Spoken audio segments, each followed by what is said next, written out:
আমাদের এই বিশেষ আলোচনায় স্বাগতম, যেখানে আমরা একটি গুরুত্বপূর্ণ বিষয়ের একাধিক দৃষ্টিভঙ্গি এবং গভীরতর বিশ্লেষণ আপনাদের সামনে তুলে ধরি। একদম। আর আজকের বিষয়টাও কিন্তু বেশ ইন্টারেস্টিং। ভীষণ ইন্টারেস্টিং। তো আলোচনার শুরুতে ধরুন একটা উপমা দেই। কোনো শহরের মাঝখানে একটা বিশাল পুরনো ইমারত ভেঙে ফেলার জন্য ডিনামাইট ব্যবহার করা হলো। মানে পুরো প্রক্রিয়াটিতে এক ধরনের গাণিতিক নির্ভুলতা থাকে, তাই না? হ্যাঁ, আপনি বোতাম চাপলেন আর চোখের পলকে বিশাল ভবনটি ঠিক তার নিজের জায়গাতেই ধসে পড়ল। ঠিক। দূর থেকে দেখলে মনে হবে, এটি একটি নিখুঁত পরিকল্পিত ধ্বংসযজ্ঞ। মানে তাৎক্ষণিক লক্ষ্যটি অত্যন্ত সুচারুভাবে অর্জিত হয়েছে, ভবনটি আর সেখানে নেই। কিন্তু এরপর যখন চারপাশের ধুলোবালি সরতে শুরু করে, তখন আপনি খেয়াল করেন যে এই প্রচণ্ড কম্পনে আশেপাশের ভবনগুলোর মূল ভিত্তিতে ফাটল ধরেছে। শহরের মাটির নিচের পানির প্রধান লাইন ফেটে গেছে এবং পুরো এলাকার যোগাযোগ ব্যবস্থা সম্পূর্ণ স্থবির হয়ে পড়েছে। আচ্ছা, অর্থাৎ আপনি এমন একটি নিখুঁত ট্যাকটিক্যাল ধ্বংসযজ্ঞ চালালেন যা শেষ পর্যন্ত একটি বিশাল স্ট্র্যাটেজিক বা দীর্ঘমেয়াদী বিপর্যয়ের জন্ম দিল। ঠিক এই প্রেক্ষাপটেই আজকে আমাদের আলোচনার কেন্দ্রে রয়েছে ২৮শে ফেব্রুয়ারি ইরানের ওপর আমেরিকার পরিচালিত সামরিক অভিযান অপারেশন এপিক ফিউরি। আমাদের বিতর্কের মূল প্রশ্নটি অত্যন্ত স্পষ্ট। এই সংঘাত কি আমেরিকার জন্য একটি অভাবনীয় ট্যাকটিক্যাল বিজয়, নাকি এটি একটি চরম স্ট্র্যাটেজিক ব্যর্থতা? রাইট। আমার অবস্থান এখানে পরিষ্কার। সামরিক দৃষ্টিকোণ থেকে বিচার করলে মাত্র কয়েক ঘন্টার মধ্যে একটি রাষ্ট্রের শীর্ষ নেতৃত্বকে সম্পূর্ণ নির্মূল করা, এটা আধুনিক যুদ্ধবিদ্যার ইতিহাসে একটি বিশাল ট্যাকটিক্যাল সাফল্য। আমি বিষয়টিকে একটু ভিন্ন দিক থেকে বিশ্লেষণ করতে চাই। আমি মনে করি এই অভিযানের পেছনে রাজনৈতিক দূরদর্শিতার অভাব ছিল, আর বিশ্ব অর্থনীতি ও তেলের বাজারে এর যে ভয়াবহ প্রভাব পড়েছে তা এই অপারেশনটিকে একটি ঐতিহাসিক স্ট্র্যাটেজিক ব্যর্থতায় পরিণত করেছে। আচ্ছা, তাহলে শুরুতেই আমার দৃষ্টিকোণটি পরিষ্কার করা যাক। সামরিক অভিযানের প্রাথমিক লক্ষ্য অর্জনে আমেরিকা এই অপারেশনে অভূতপূর্ব সাফল্য দেখিয়েছে। ২৮শে ফেব্রুয়ারির সেই সুনির্দিষ্ট কাইনেটিক স্ট্রাইকগুলোর দিকে লক্ষ্য করুন। মাত্র কয়েক ঘণ্টার ব্যবধানে আমেরিকার বিমান বাহিনী ইরানের শীর্ষ নেতৃত্বকে সম্পূর্ণভাবে নির্মূল করেছে। শুধু তাই নয়, তাদের নৌ ও বিমান বাহিনীর যে ব্যাপক ক্ষতিসাধন করা হয়েছে তা পুনরুদ্ধারের দশকের পর দশক সময় লাগতে পারে। সেটা ঠিক, কিন্তু সামরিক পরিভাষায় একে বলা হয় ডিক্যাপিটেশন স্ট্রাইক, বা প্রতিপক্ষের মাথা বিচ্ছিন্ন করে দেওয়া। একটি আধুনিক সামরিক বাহিনীর সক্ষমতা কতটা নিখুঁত হতে পারে, এটি তার একটি জ্বলন্ত প্রমাণ। আপনি যখন শত্রুর কমান্ড অ্যান্ড কন্ট্রোল ব্যবস্থাকে মুহূর্তের মধ্যে ধ্বংস করে দিতে পারেন, তখন ট্যাকটিক্যাল দৃষ্টিকোণ থেকে একে বিজয় ছাড়া অন্য কিছু বলার অবকাশ থাকে কি? দেখুন, আমি আপনার এই সামরিক নিখুঁততার দাবিটি বুঝতে পারছি, তবে আমি বিষয়টিকে একটু ভিন্নভাবে সাজাতে চাই। আপনি সামরিক আঘাতের নিখুঁত নিশানার কথা বলছেন, আর আমি বলছি সেই আঘাতের চূড়ান্ত লক্ষ্যের কথা। রাজনীতিক লক্ষ্যের কথা বলছেন? একদম। সামরিক তাত্ত্বিক কার্ল ভন ক্লজোভিচ বলেছিলেন, যুদ্ধ হল অন্য উপায়ে রাজনীতিরই ধারাবাহিকতা। আমেরিকার মূল লক্ষ্য শুধু কিছু ভবন বা র্যাডার ধ্বংস করা ছিল না, তাদের মূল রাজনীতিক লক্ষ্য ছিল নেতৃত্ব শূন্য করে ইরানে একটি পাপেট রেজিম বা পুতুল সরকারের উত্থান ঘটানো। আচ্ছা। কিন্তু বাস্তবতা আমাদের কি দেখাচ্ছে? সেই লক্ষ্য সম্পূর্ণ ব্যর্থ হয়েছে। উল্টো আইআরজিসির অত্যন্ত ঘনিষ্ঠ এবং নিহত শীর্ষ নেতার ছেলে মুজতবা খামেনি নতুন সুপ্রিম লিডার হিসেবে ক্ষমতা গ্রহণ করেছেন। এটা একটা বড় পরিবর্তন বটে। অবশ্যই। যার পুরো পরিবারকে হত্যা করা হয়েছে, তার নেতৃত্বাধীন ইরান এখন আগের চেয়ে অনেক বেশি আক্রমণাত্মক, কট্টরপন্থী এবং প্রতিশোধপরায়ণ। আপনি কৌশলগতভাবে একটি ভৌত কাঠামো ভেঙেছেন ঠিকই, কিন্তু রাজনৈতিকভাবে আপনি এমন এক শক্তির জন্ম দিয়েছেন যা আপনার জন্য আরও বড় হুমকি।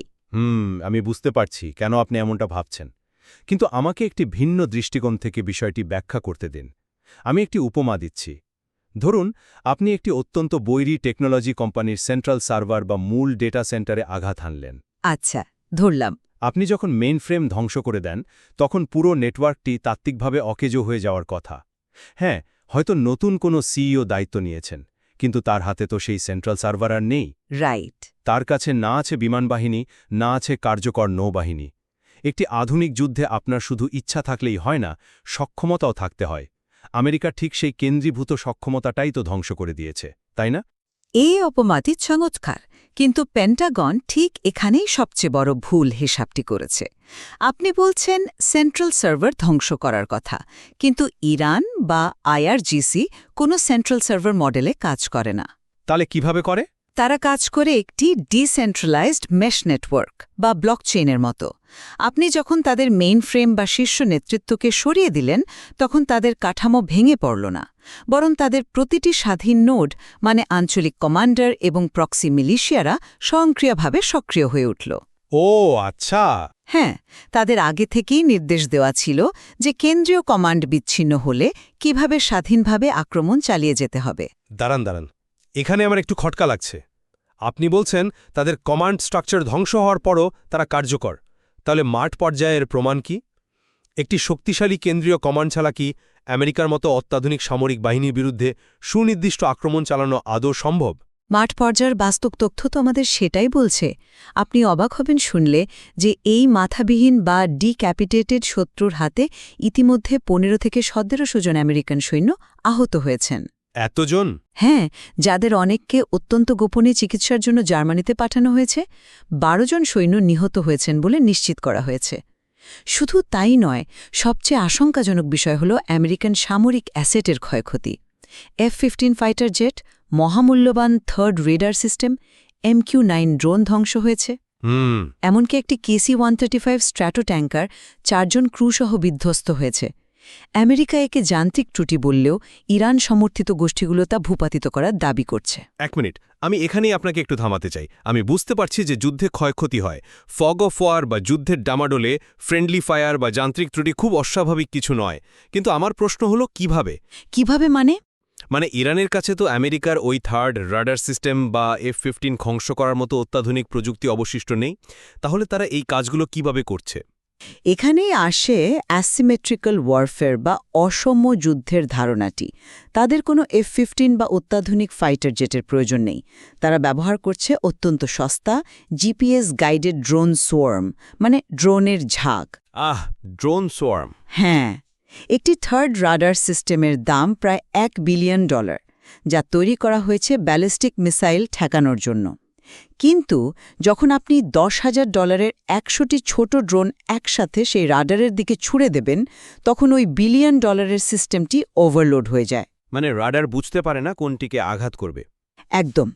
এটি সেই মেশ নেটওয়ার্কের কাজ। স্থানীয় কমান্ডাররা ছোট ছোট দলে ভাগ হয়ে এই ড্রোনগুলো লঞ্চ করছে। এই কারণেই মাত্র ২ সপ্তাহে আমেরিকার $20 বিলিয়ন খরচ হয়ে গেছে এবং তাদের ইন্টারসেপ্টর মিসাইলের মজুদ বিপজ্জনকভাবে ফুরিয়ে আসছে। আচ্ছা, যস্য প্রযুক্তির ভারেই এক ধরনের ফাঁদে আটকা পড়েছে। কিন্তু তবুও আমি বলবো এটি ট্যাকটিক্যাল পর্যায়ের হিসাব নিকাশ। আপনি এখনও একে ট্যাকটিক্যাল বলছেন? হ্যাঁ, কারণ সামরিক সরঞ্জামের ক্ষতি সামলে ওঠার সক্ষমতা আমেরিকার আছে। আমাদের এই রণক্ষেত্র থেকে একটু পিছিয়ে বৃহত্তর চিত্রটি দেখতে হবে। বৃহত্তর চিত্রের কথা যদি বলতেই হয়, তবে আসুন আমরা সেই রণক্ষেত্র থেকে বেরিয়ে বিশ্ব অর্থনীতির দিকে তাকাই। কারণ এই যুদ্ধের সবচেয়ে ভয়াবহ ফলাফল সেখানে দৃশ্যমান। আপনি তেলের বাজারের কথা বলছেন তো? ঠিক তাই। এই ড্রোন সোয়ার্মগুলো শুধু আমেরিকার রাডার সিস্টেমকে ব্যস্ত রাখছে না, তারা পুরো আমেরিকান নৌবাহিনীকে এক জায়গায় অবরুদ্ধ করে ফেলেছে। এর ফলাফল কি হয়েছে জানেন? White House strait of Hormuz অবরুদ্ধ হওয়ার সম্ভাবনাকে একেবারে অবহেলা করেছিল।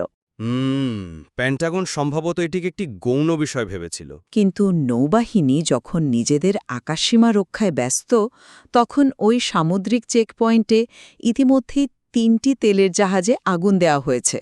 বর্তমানে তেলের দাম প্রতি ব্যারেলে $150 পৌঁছেছে। $150? হ্যাঁ, এটা একটা বড় ধাক্কা। শুধু ধাক্কা নয়, সবচেয়ে বড় অপমানজনক বিষয় হল খোদ আমেরিকার নৌবাহিনী স্বীকার করতে বাধ্য হয়েছে যে বিশ্বের সবচেয়ে গুরুত্বপূর্ণ এই বাণিজ্যিক পথ রক্ষা করার মতো সক্ষমতা তাদের এই মুহূর্তে নেই। দেখুন, আমি মানছি যে হরমুজ প্রণালী অবরুদ্ধ হওয়াটা বিশ্ব অর্থনীতির জন্য একটি বিশাল ধাক্কা। $150 তেল সাধারণ মানুষের জন্য একটি দুঃস্বপ্ন। কিন্তু আপনি কি মনে করেন না যে এটি অত্যন্ত সাময়িক একটি পরিস্থিতি? সাময়িক? কিভাবে? কারণ আমি যতদূর জানি আমেরিকা ইতিমধ্যেই বিকল্প ব্যবস্থার দিকে হাঁটছে। বিশ্বকে এখন রাশিয়া থেকে তেল কেনার জন্য উৎসাহিত করা হচ্ছে। একসময় যে রাশিয়ার উপর তারা নিষেধাজ্ঞা দিয়েছিল, ভূ রাজনৈতিক বাস্তবতায় এখন তাদের থেকেই তেল কেনার পথ সুগম করা হচ্ছে। বুঝতে পারছি। এটি তো প্রমাণ করে যে দীর্ঘমেয়াদী নিরাপত্তার জন্য এমন স্বল্পমেয়াদী অর্থনৈতিক চাপ সামলানোর মতো বিকল্প ব্যবস্থা এবং কূটনৈতিক নমনীয়তা আমেরিকার কাছে আছে, তাই না? এটি একটি চমৎকার যুক্তি। প্রথম দেখায় মনে হতে পারে রাশিয়া থেকে তেল কেনাটা একটি সহজ সমাধান, কিন্তু এই সমাধানের পেছনের বিজ্ঞান বা মেকানিজমটা আমাদের একটু বুঝতে হবে। রাশিয়ার কাছ থেকে মাসে ১৩০ মিলিয়ন ব্যারেল তেল কেনার এই ব্যবস্থাটি আংশিক এবং অত্যন্ত দুর্বল। দুর্বল কেন বলছেন? এর কারণ হল গ্লোবাল সাপ্লাই চেইন বা রিফাইনারিগুলোর কাঠামোগত ভিন্নতা। বিশ্বের বেশিরভাগ বড় শোধনাগার বা রিফাইনারিগুলো মূলত মিডল ইস্টের নির্দিষ্ট গ্রেডের অপরিশোধিত তেল প্রক্রিয়াজাত করার জন্য তৈরি করা হয়েছে, যাকে বলা হয় সাওয়ার ক্রুড। এটি অত্যন্ত ভারী এবং উচ্চ মাত্রার সালফারযুক্ত তেল। দাঁড়ান, তার মানে আপনি বলছেন আমাদের কাছে গ্যালন গ্যালন তেলের যোগান থাকলেও সেটি প্রক্রিয়াজাত করার সক্ষমতা নেই। তেল তো শেষ পর্যন্ত তেলই, তাই না? এখানে সবচেয়ে বড় ভুল ধারণাটি কাজ করে। তেল শুধু একটি সাধারণ তরল নয়, এটি একটি নির্দিষ্ট রাসায়নিক রেসিপি। ও আচ্ছা। আপনি চাইলে রাতারাতি রাশিয়ার হালকা বা সুইট ক্রুড এনে সাওয়ার ক্রুডের জন্য তৈরি করা টেক্সাস বা ইউরোপের কোনো রিফাইনারিতে ঢালতে পারবেন না। এটি অনেকটা গাড়ির পেট্রোল ইঞ্জিনে ডিজেল ঢেলে দেওয়ার মতো ব্যাপার। ওহো, বুঝতে পেরেছি। ওই রিফাইনারিগুলোকে রাশিয়ার তেলের উপযোগী করতে হলে বিলিয়ন বিলিয়ন ডলারের রেট্রোফিটিং বা কাঠামোগত পরিবর্তন প্রয়োজন, যা করতে কয়েক বছর সময় লাগতে পারে। সুতরাং রাশিয়ার তেল দিয়ে মিডল ইস্টের তেলের অভাব রাতারাতি পূরণ করা রাসায়নিক এবং অর্থনৈতিকভাবে সম্পূর্ণ অসম্ভব। আমি আপনার এই প্রযুক্তিগত সীমাবদ্ধতার বিষয়টি মেনে নিচ্ছি।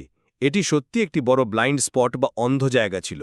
কিন্তু এই $150 তেলের ধাক্কা তো শুধু আমেরিকার ওপর পড়ছে না, এই অর্থনৈতিক চাপ তো ইরানের ওপরও পড়ছে, তাই না? তারা তো নিজেদের তেল বিক্রি করতে পারছে না। এখানেই আমেরিকার সবচেয়ে বড় মিসক্যালকুলেশন। ইরান দশকের পর দশক ধরে অর্থনৈতিক অবরোধের মধ্যে বেঁচে থাকতে অভ্যস্ত। তাদের অর্থনীতি একটি রেজিস্ট্যান্স ইকোনমি বা প্রতিরোধমূলক অর্থনীতি। এবং সবচেয়ে বড় কথা হল, চীনের সাথে তাদের বাণিজ্য এখনও চলছে। চীন ঠিকই হরমুজ প্রণালী ব্যবহার করে তাদের কাজ চালিয়ে যাচ্ছে, কারণ ইরানের ড্রোন বা স্পিডবোটগুলো চীনের জাহাজগুলোতে আক্রমণ করছে না। তাই নাকি? হ্যাঁ, ফলে ইরানের অর্থের যোগান কিন্তু পুরোপুরি বন্ধ হয়নি। অন্যদিকে এই যুদ্ধে আসল ক্ষতি হচ্ছে কাদের জানেন? আমেরিকার দীর্ঘদিনের মিত্রদের। মানে আপনি উপসাগরীয় দেশগুলোর কথা বলছেন? হ্যাঁ, উপসাগরীয় দেশগুলো, যেমন ধরুন সৌদি আরব, ইউএই, কাতার, কুয়েত, ইতিমধ্যেই প্রায় $50 বিলিয়ন ক্ষতির সম্মুখীন হয়েছে। দশকের পর দশক ধরে তারা আমেরিকার কাছ থেকে বিলিয়ন বিলিয়ন ডলারের অস্ত্র কিনেছে, এই ভেবে যে আমেরিকা তাদের নিরাপত্তা দেবে। রাইট। কিন্তু আজ আমেরিকা যখন তাদের বন্দর বা তেল স্থাপনাগুলোকে ইরানের ওই সস্তা মিসাইল বা ড্রোন থেকে রক্ষা করতে পারছে না, তখন এই মিত্ররা চরম ক্ষুব্ধ। তারা এখন আমেরিকায় থাকা তাদের $1 ট্রিলিয়ন সভরেন ওয়েলথ ফান্ড বা রাষ্ট্রীয় বিনিয়োগ প্রত্যাহারের কথা গুরুত্বের সাথে ভাবছে। আপনি কি একে ট্যাকটিক্যাল বিজয় বলবেন, যখন আপনার নিজের মিত্ররাই আপনার অর্থনীতি থেকে মুখ ফিরিয়ে নিচ্ছে এবং চীনের দিকে ঝুঁকছে? দেখুন, উপসাগরীয় মিত্রদের এই হতাশার বিষয়টি আমি স্বীকার করছি। তারা একটি ক্রসফায়ারের মধ্যে পড়ে গেছে এবং তাদের অর্থনীতি সরাসরি ক্ষতিগ্রস্ত হচ্ছে। কিন্তু আমাদের মনে রাখতে হবে, যুদ্ধ কখনোই নিখুঁতভাবে পরিচালিত হয় না। যখন আপনি একটি দীর্ঘমেয়াদী আঞ্চলিক হুমকিকে, যা কিনা পারমাণবিক অস্ত্র অর্জনের দ্বারপ্রান্তে ছিল, সমূলে উৎপাটন করার সিদ্ধান্ত নেন, তখন কিছু অর্থনৈতিক মূল্য চুকাতেই হয়। আমেরিকার শীর্ষ নেতৃত্ব ইতিমধ্যেই বলছেন যে এটি একটি শর্ট এক্সকারশন বা স্বল্পমেয়াদী অভিযান। Short excursion? হ্যাঁ, মানে মূল কাজ শেষ, সামরিক কাঠামো ধ্বংস করা হয়েছে। এখন চাইলেই আমেরিকা নিজেদের বিজয় ঘোষণা করে এই সংঘাত থেকে বেরিয়ে আসার একটি এক্সিট স্ট্র্যাটেজি বা প্রস্থানের পথ তৈরি করতে পারে। এই শব্দটি শুনলে আমার ইউক্রেন যুদ্ধের শুরুর দিকের কথা মনে পড়ে যায়, যখন বলা হয়েছিল এটি একটি স্পেশাল মিলিটারি অপারেশন যা কয়েক সপ্তাহে শেষ হয়ে যাবে। যুদ্ধ শুরু করা সহজ, কিন্তু সেখান থেকে বেরিয়ে আসাটা সম্পূর্ণ ভিন্ন একটি বিষয়। আপনি কি বলতে চাইছেন আমেরিকা বেরোতে পারবে না? আমেরিকার এক্সিট স্ট্র্যাটেজি বা বেরিয়ে আসার পথ এখন আর তাদের নিজেদের হাতে নেই। হ্যাঁ। কারণ যুদ্ধের ময়দানে এখন যুদ্ধবিরতির শর্ত আমেরিকা নির্ধারণ করছে না, নির্ধারণ করছে ইরান। মানে আমি ঠিক বুঝতে পারছি না আপনি কিভাবে এই উপসংহারে পৌঁছালেন।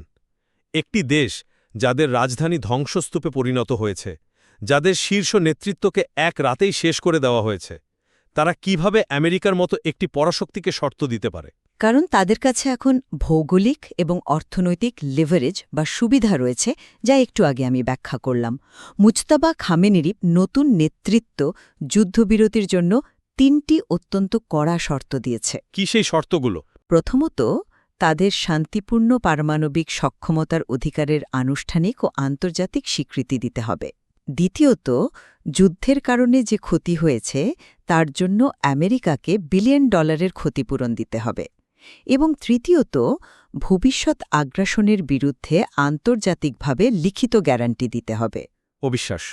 আপনার ভাষায় ধ্বংস হয়ে যাওয়া একটি দেশ যদি এমন শর্ত দেওয়ার সাহস রাখে, তার মানে কি? এর মানে হল তারা খুব ভালোভাবে জানে যে আমেরিকা দীর্ঘমেয়াদে এই $150 তেলের বাজার এবং মিত্রদের বিনিয়োগ প্রত্যাহারের চাপ সহ্য করতে পারবে না। আমি এই শর্তগুলোকে নিছকই রাজনৈতিক দরকষাকষি হিসেবে দেখছি। এটি তাদের অভ্যন্তরীণ রাজনীতিতে নতুন সুপ্রিম লিডারের শক্ত অবস্থান দেখানোর একটি চেষ্টা মাত্র। আমেরিকা কখনোই এই শর্তগুলো মেনে নেবে না, কারণ সামরিক দিক থেকে আমেরিকা এখনও এই সংঘাতে চালকের আসনে রয়েছে। কিনারা থেকে ফিরে আসার কোনো পথ না পেয়ে অভ্যন্তরীণ রাজনীতিতে নিজেদের মুখ বাঁচাতে একটি অত্যন্ত বিপজ্জনক ন্যারেটিভ তৈরি করা হচ্ছে। কি ধরনের ন্যারেটিভ? সামনে মিডটার্ম নির্বাচন। আমেরিকান জনগণ তেলের দাম নিয়ে ক্ষুব্ধ, অর্থনীতি চাপে রয়েছে। এই রাজনৈতিক ডেসপারেশন বা মরিয়া ভাব থেকে এখন আমেরিকার ভেতরেই গুঞ্জন উঠেছে একটি ফলস ফ্ল্যাগ বা সাজানো সন্ত্রাসী হামলার। দাঁড়ান, এটি কিন্তু একটি অত্যন্ত গুরুতর অভিযোগ। আপনি কি বলতে চাইছেন যে রাজনৈতিক ব্যর্থতা ঢাকতে আমেরিকা নিজ দেশের মাটিতে হামলার সুযোগ তৈরি করবে বা সাজাবে? আমি বলছি না যে তারা নিশ্চিতভাবে এটি করবে। আমি বলছি যে যখন একটি স্ট্র্যাটেজিক ব্যর্থতা এত চরম আকার ধারণ করে, তখন রাজনৈতিক মরিয়া ভাব থেকে এমন ন্যারেটিভ তৈরি হয়। ইতিমধ্যেই সংবাদ মাধ্যমে বলা শুরু হয়েছে যে আমেরিকান মাটিতে ইরানের স্লিপার সেল সক্রিয় হয়েছে। ও, মানে 9/11-এর মতো একটা বড় ধরনের হামলা হতে পারে। হ্যাঁ, ইতিহাস ঘাটলে আমরা এমন অনেক উদাহরণ পাব যেখানে একটি সাজানো বা ফলস ফ্ল্যাগ অপারেশনকে ব্যবহার করে যুদ্ধে সরাসরি সেনা পাঠানোর বৈধতা নেওয়া হয়েছে। বর্তমানে ইরানে কোনো আমেরিকান গ্রাউন্ড ট্রুপস বা পদাতিক সেনা নেই। রাইট, শুধু বিমান হামলা হয়েছে। ঠিক, কিন্তু যদি আমেরিকার মাটিতে একটি হামলা হয়, তা সত্যি হোক বা সাজানো, মুহূর্তের মধ্যে পুরো আমেরিকান জাতি একজোট হয়ে যাবে। তখন ইরানে বুটস অন দ্য গ্রাউন্ড বা সরাসরি সেনা পাঠানোর একটি বৈধ রাজনৈতিক অজুহাত তৈরি হয়ে যাবে। এই যে একটি পরাশক্তিকে এমন মরিয়া পরিস্থিতির মধ্যে পড়তে হল, এটি কোনো ট্যাকটিক্যাল বিজয়ের লক্ষণ নয়, এটি চরম স্ট্র্যাটেজিক অন্ধত্বের প্রমাণ। দেখুন, আমি আপনার এই ফলস ফ্ল্যাগ থিওরির সাথে একমত নই, কারণ এটি প্রমাণের চেয়ে রাজনৈতিক অনুমানের ওপর বেশি নির্ভরশীল। তবে আমি আপনার এই যুক্তির সারবত্তা বুঝতে পারছি যে সামরিক পদক্ষেপের রাজনৈতিক এবং অর্থনৈতিক পরিণতিগুলো অত্যন্ত জটিল। চলুন আমরা আমাদের এই গভীর আলোচনার একটি সারসংক্ষেপ টানি। হ্যাঁ, অবশ্যই। আমার অবস্থান শুরু থেকে যা ছিল এখনও তাই আছে। অপারেশন এপিক ফিউরি সামরিক দৃষ্টিকোণ থেকে একটি অভাবনীয় ট্যাকটিক্যাল সাফল্য। আমেরিকা প্রমাণ করেছে যে তারা চাইলে মাত্র কয়েক ঘণ্টার মধ্যে যে কোনো রাষ্ট্রের সামরিক মেইনফ্রেম বা কমান্ড কাঠামো ধূলিসাৎ করে দিতে পারে। ইরানের পুরানো নেতৃত্বকে সরানো হয়েছে, তাদের নৌ ও বিমান বাহিনীর মেরুদণ্ড ভেঙে দেওয়া হয়েছে। যুদ্ধের ময়দানে ড্রোনের আক্রমণ বা তেলের বাজারে অস্থিরতা তৈরি হওয়াটা অস্বাভাবিক নয়, বিশেষ করে যখন আপনি এত বড় একটি আঞ্চলিক হুমকিকে প্রতিহত করছেন। দীর্ঘমেয়াদে ইরানের সামরিক আধুনিকায়নকে স্তব্ধ করে দেওয়াটা আধুনিক সমরাষ্ট্রের সক্ষমতার একটি সুস্পষ্ট প্রমাণ। আর আমার সারসংক্ষেপ হল, সামরিক পেশিশক্তির প্রদর্শনী আর কৌশলগত প্রজ্ঞা এক জিনিস নয়। আপনি সেন্ট্রাল সার্ভার ধ্বংস করেছেন ঠিকই, কিন্তু এর ফলে এমন এক নতুন আপসীন মেশ নেটওয়ার্কের উত্থান ঘটেছে যারা প্রতিশোধ নিতে মরিয়া এবং যাদের মোকাবেলা করার মতো সাশ্রয়ী প্রযুক্তি আমেরিকার হাতে নেই। $150 তেলের বাজার শুধু একটি সংখ্যা নয়। সাওয়ার ক্রুডের রিফাইনারিগুলো বন্ধ হয়ে থাকা বিশ্ব অর্থনীতির জন্য একটি অশনি সংকেত, যা খোদ আমেরিকার সাধারণ মানুষের পকেটে আঘাত হানছে। স্ট্রেট অফ হরমুজের মতো বাণিজ্যিক পথ রক্ষা করতে না পারা এবং নিজের উপসাগরীয় মিত্রদের বিপদের মুখে ফেলে দেওয়া প্রমাণ করে যে এই অভিযানের পেছনে কোনো সুদূর প্রসারী রাজনৈতিক পরিকল্পনা ছিল না। এটি হয়তো সামরিক দিক থেকে নিখুঁত ছিল, কিন্তু ভূরাজনৈতিক সমীকরণে এটি একটি ঐতিহাসিক স্ট্র্যাটেজিক ভুল।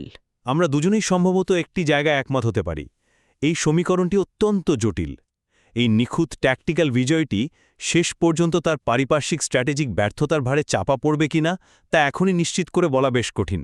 একেবারেই। ভূরাজনীতির এই জটিল দাবা খেলায় প্রতিটি চালের একটি পাল্টা চাল থাকে। সময় এবং ইতিহাসই এর চূড়ান্ত বিচার করবে। চমৎকার।